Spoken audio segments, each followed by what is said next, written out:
वज्रोली मुद्रा वर्णन तथा महिमा। भगवान शिव पार्वती जी से कहते हैं, हे देवी, संसार तम नाशिनी परम गोपनीय वज्रोली मुद्रा भक्त लोगों के प्रति हम कहते हैं, गृहस्थ अपनी इच्छा पूर्वक गृह में भोग करेगा और योग में जो नियम कहा है उसके बिना इस वज्रोली मुद्रा के योग अभ्यास से मुक्त हो जाएगा। यह वज्रोली का योग अभ्यास भोग युक्त मनुष्यों के प्रति मुक्ति का दाता है।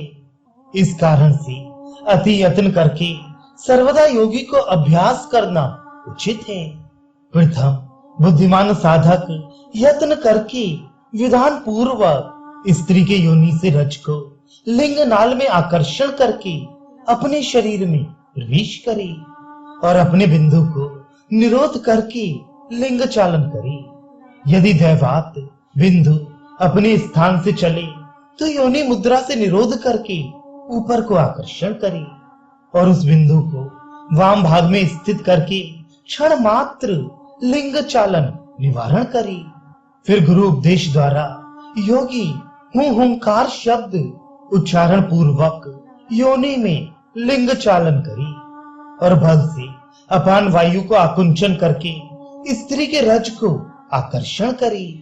इसको वज्रोली मुद्रा कहते हैं। इस विधान से योगी को शीघ्र योग सिद्ध होगा और गुरुपाद पद्म पूजक योगी शरीरस्थ अमृत पान करेगा। बिंदु रूपी चंद्र और रज रूपी सूर्य ये जानकर दोनों का संबंध करके अपने शरीर में प्रवेश करना उचित है।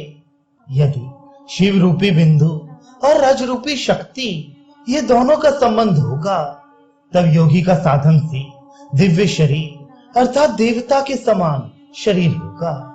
तात्पर्य यह है कि शिव शक्ति अर्थात माया ईश्वर के संबंध या माया को ईश्वर में लय करने से जिसको अध्यारोप अपवाद कहते हैं, योगी को मोक्ष होता है।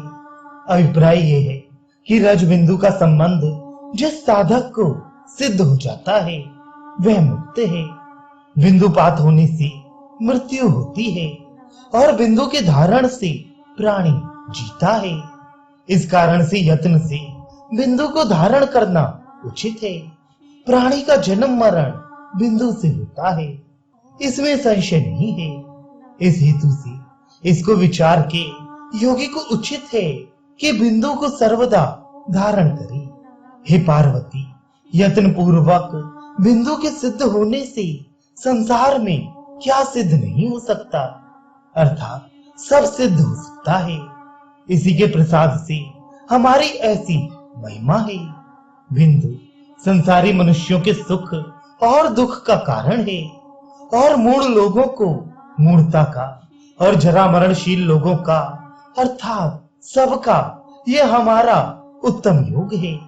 भोग युक्त मनुष्यों को भी अभ्यास से सिद्धि प्राप्त होती है और सकल वांछित फल संसार में सिद्ध हो जाता है। इस योग अभ्यास द्वारा निश्चय अशेष भोग भोगने से सुखी होगा और योगी लोगों को इस वज्रोली मुद्रा से सकल सिद्धि अवश्य प्राप्त होती है और महान सुख भोगते हुए ये साधना सिद्ध होगी। इसलिए इसका अभ्यास करना उचित है। वज्रोली के भेद से सहजोली और अमरोली मुद्रा की संज्ञा है। योगी को उचित है कि सब प्रकार से बिंदु को धारण करे।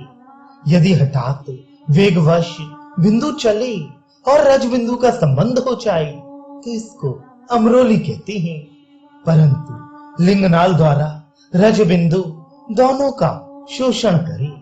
निज बिंदु चलायमान हो तो योगी योनि मुद्रा के बंध से अवरोध करे।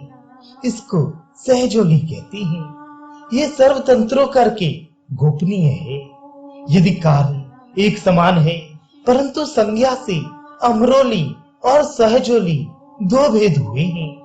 इस हेतु से योगी को उचित है कि ये दोनों अमरोली और सहजोली का यत्न पूर्वक सर्वदा साधन करे। हे प्रिय पार्वती, हम भक्तों पर प्रेम करके ये योग जो कहा है सो यत्न पूर्वक गोपनीय है। सामान्य मनुष्यों को कदापि देना उचित नहीं है। इस वज्रोली मुद्रा से अधिक गोपनीय ना कुछ हुआ है ना होगा। इस कारण से बुद्धिमान साधक को यत्न पूर्वक इसको गोप्य रखना उचित है। गुरु के उपदेश पूर्वक सर्वदा मूत्र त्यागने के समय बल करके वायु से आकर्षण पूर्वक थोड़ा थोड़ा मूत्र त्याग करे, फिर ऊपर को आकर्षण करे तो उसका बिंदु सिद्ध हो जाएगा। ये बिंदु की सिद्धि महासिद्धि की दाता है, अर्थात परम पद को प्राप्त करती है। गुरु की शिक्षा पूर्वक योगी यदि 6 मास नित्य इसका अभ्यास करे तो शत स्त्री से भोग करेगा तो भी उसका बिंदुपात ना होगा।